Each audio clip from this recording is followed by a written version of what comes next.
I never thought I'd end up in a situation like this, but here I am, laying it all out because I need to get it off my chest, and maybe someone who's been through something similar can tell me if I'm crazy or just unlucky. My name's Dave, by the way, and I've been married to Emily for about 6 years now. We seemed solid, you know. Nothing spectacular, but stable. She's gorgeous, a little bitchy at times, but fun enough, and I thought that was enough. We had a routine.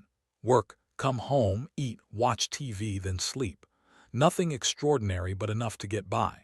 Lately, though, I started noticing some weird things. She'd leave her phone on the nightstand, which was unusual.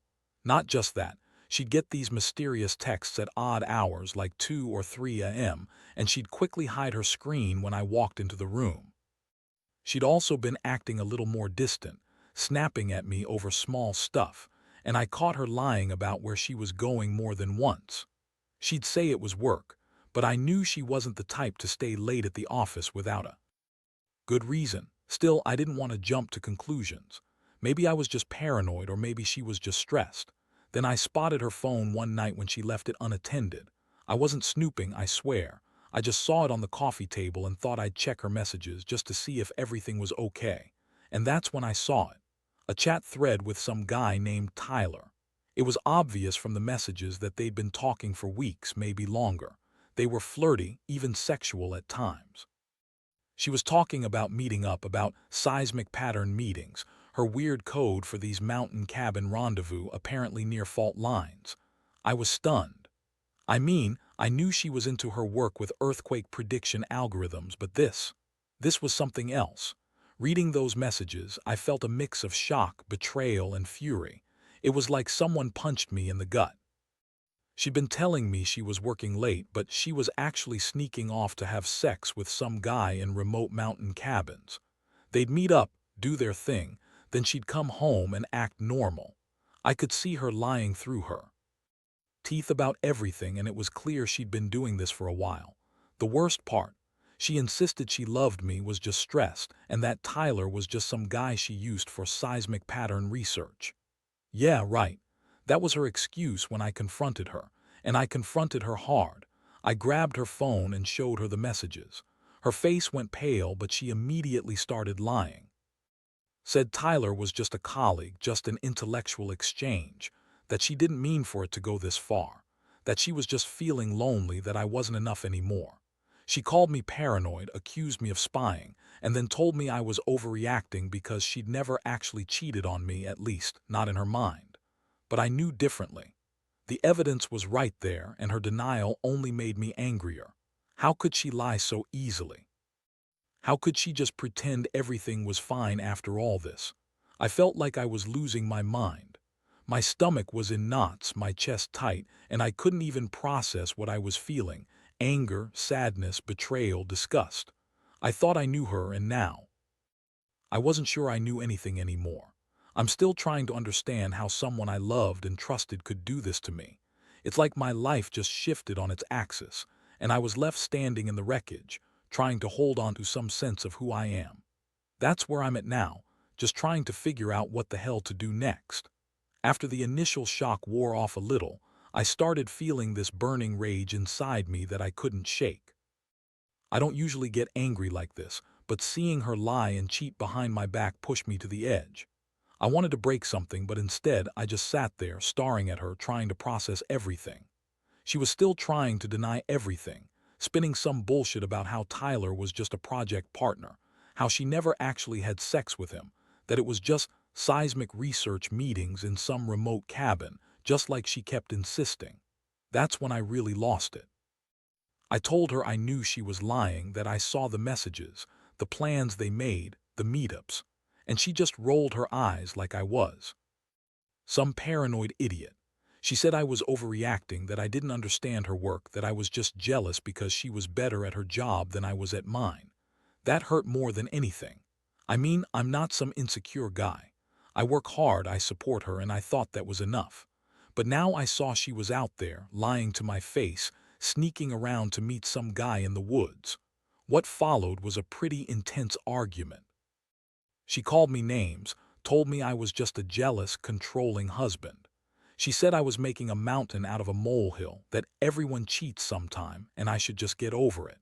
She even had the nerve to say I was being unfair, that she was just trying to do her job, and that I was accusing her of being a slut for no reason. That's when I knew her words were just empty excuses. She doesn't care about the truth, only about covering her ass. I felt like I was drowning in a mix of emotions: anger, sadness, disgust. I didn't want to believe it, but I couldn't ignore what I saw. The evidence was too clear. And yet somehow her words made me doubt myself. Maybe I was overreacting. Maybe I was just insecure, but deep down I knew the truth. She was cheating and she was lying to my face to cover her ass. That realization hit me hard. I kept asking myself, what did I do wrong? Did I miss the signs? Or was she just a selfish bitch who thought she could get away with anything? After she stormed out of the house that night, I sat alone and stared at the walls. My mind was racing. I felt betrayed, humiliated, and furious. I had no idea how to process it all, but one thing was clear: I couldn't stay with her after this. Not anymore. The trust was shattered and I saw her true colors: selfish, manipulative, and willing to screw me over for some secret mountain fuck sessions with Tyler. I kept thinking about the lies, the fake smiles, the pretending to be a loving wife when she was out screwing around.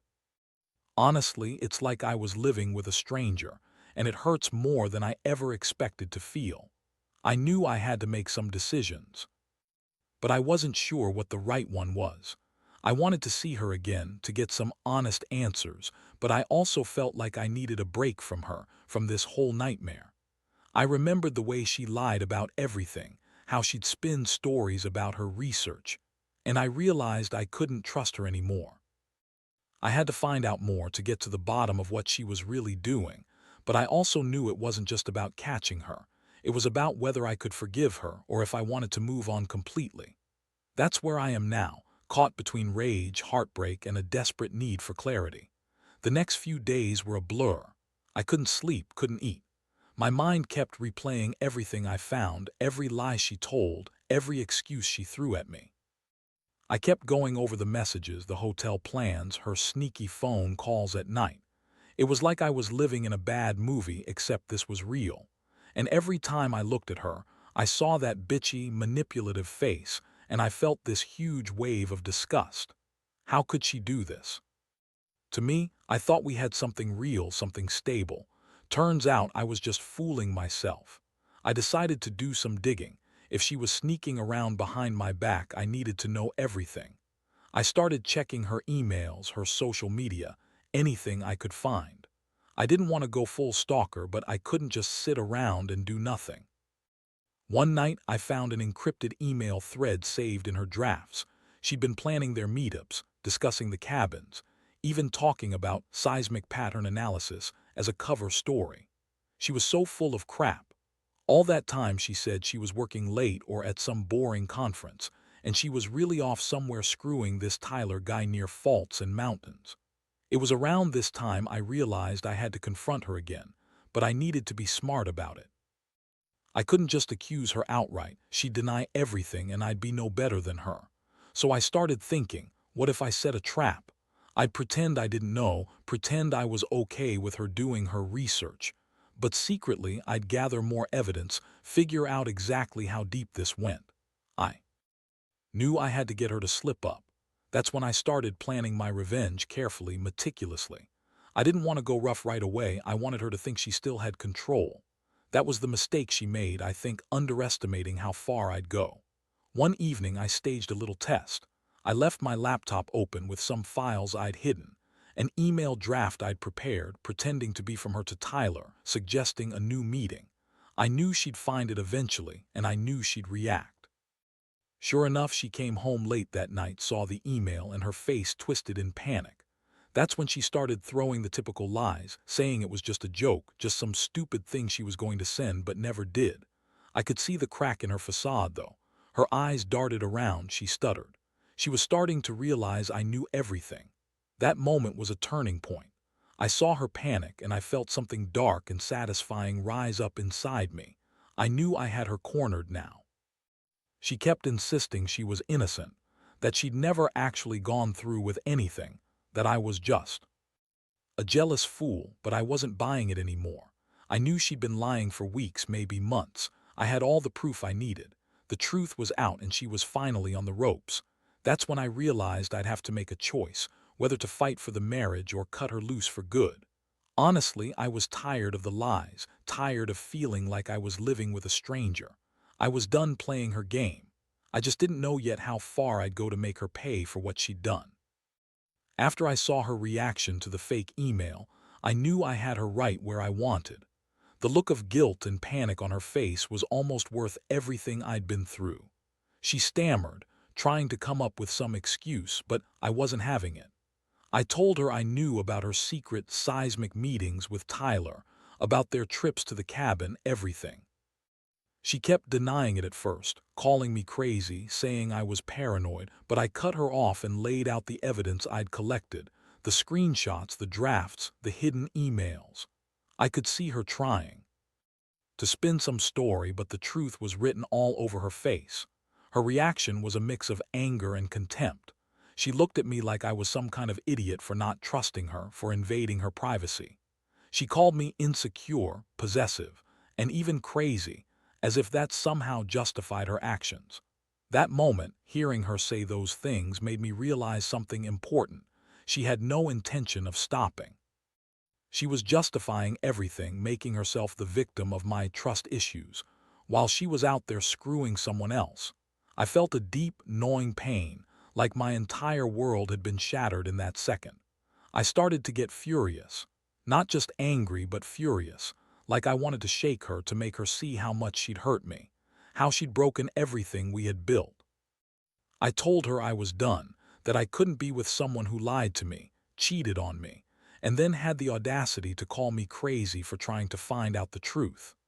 I told her I was going to leave, that I was done wasting my time on a wife who thought she could get away with this, and that's when she snapped. She started accusing me of being controlling, jealous, insecure. She spat out that I was just some bored husband who couldn't satisfy her anymore, that I wasn't enough, that I was possessive, that I needed to get over myself. Honestly, hearing her say that just made me more determined. She was trying to turn the tables, make me feel guilty, but I knew she was just trying to justify her betrayal. I couldn't take her lies anymore. I told her I was packing my things and leaving, and I didn't want to hear another word about it. But the worst part, she didn't even seem sorry. She just looked at me with that bitchy smirk, like she thought she still had control, like she was a queen and I was just some fool who got played. That's when I realized that the woman I married was nothing like the person I thought I knew. She was selfish, manipulative, and willing to screw me over just for some secret mountain sex with Tyler. Her lies, her fake tears, her I love yous, all bullshit. I felt empty, angry, betrayed, and somehow relieved that I finally saw her true face. That night I made my decision. I was done. Done with her lies, done with her games, and done with pretending everything was okay. I was going to start over even if it killed me. That night I packed a bag and left the house when she wasn't home. I couldn't stand to be in that place anymore, surrounded by her lies and manipulations. I drove to a hotel and just sat in the dark, trying to process everything. For the first time in months, I allowed myself to feel everything, the rage, the hurt, the betrayal. It felt like my chest was tight, like I was suffocating. I kept thinking about all the times I trusted her, all the moments I thought we were okay, and how it was all a lie. In the hotel room, I went through the evidence again.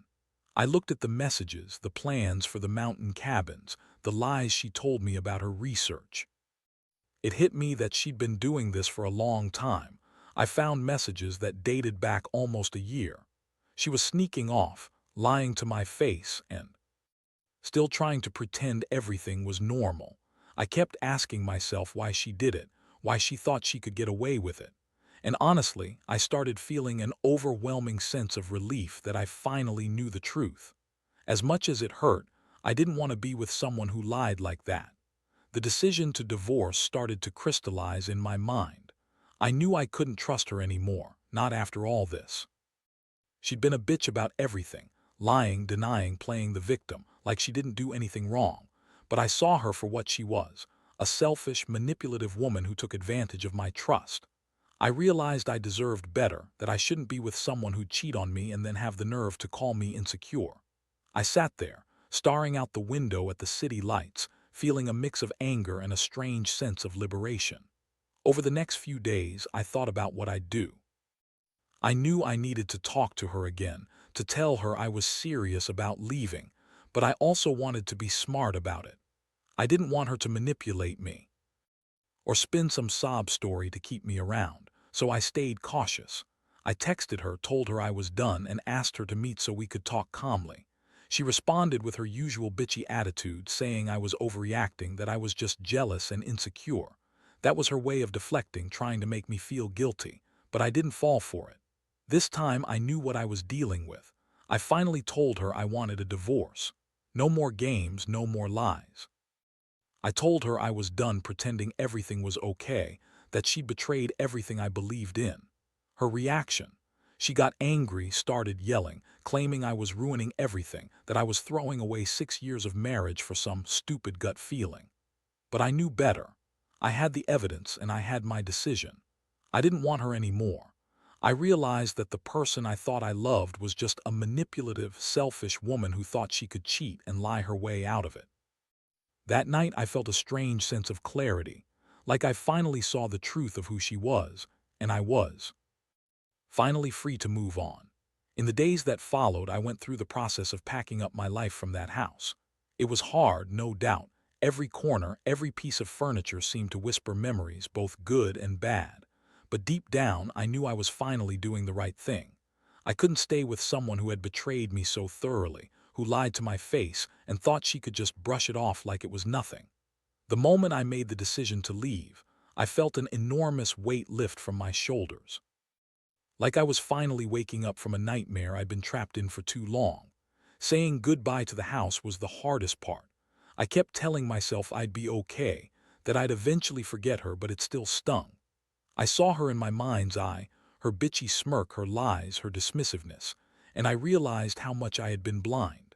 I gave her one last look, not a goodbye, but a silent acknowledgement that I was done with her games, her manipulations. I knew I'd be better off without her, even if it hurt like hell right now. In the aftermath, I focused on healing slowly. I threw myself into work, friends, anything to keep my mind busy. There were moments when I'd feel a sharp pang of anger or sadness, but I learned to push through. Time does its thing, and slowly the sting of betrayal began to fade. I started to see that I was better off without her, better off without the lies, the sneaking around, the fake personality she had put on. I realized I had dodged a bullet. Maybe I'd be alone for a while, but at least I'd be free to find someone who respects me, who doesn't lie and cheat behind my back. Looking back, I learned a lot from this mess. Trust is fragile, and once it's broken, it's nearly impossible to fix. But I also learned that it's better to cut your losses early than to stay in a toxic, dishonest relationship. I wish her no ill will. She's free to do whatever she wants. But I know I'll never forget what she did. It's a hard lesson, but one I'll carry with me forever. So now I'm starting fresh. I'm rebuilding my world piece by piece. I don't know what the future holds, but I do know I won't tolerate being lied to, manipulated, or cheated on. And if there's one thing I want anyone reading this to take away, it's this: trust yourself, pay attention to the signs, and don't let anyone treat you like they're entitled to your loyalty when they're secretly screwing someone else behind your back. Because in the end, the only person you can truly rely on is yourself.